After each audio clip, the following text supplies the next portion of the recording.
we have to go first the hostinger.com. So I will put the link in the video description. Just click on that and it will redirect the hostinger.com. So then we have to choose WordPress. So just click on there, WordPress, and if you scroll down here you can see 3 packages: premium, business, cloud, startup. So we can choose business for the startup. So just click on add to cart.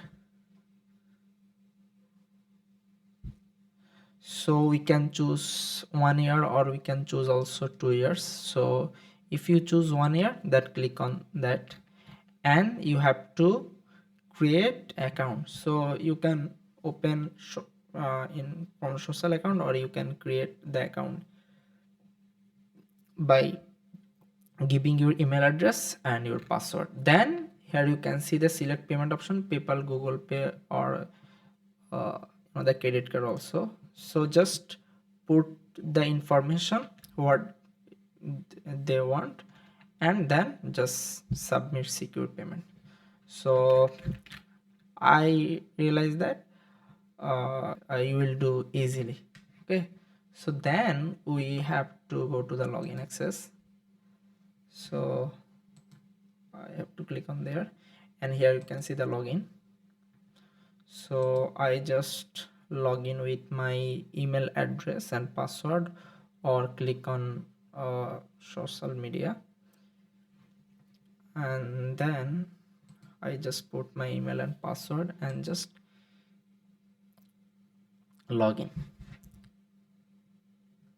And here you can see the option is account. Okay, so top bar, and in the right options here is the account. Just click on there, and here you can see account sharing. Just click on account sharing.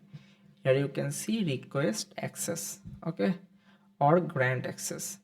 So for now, if you read this, choose this option if there is another hosting account you would like to manage.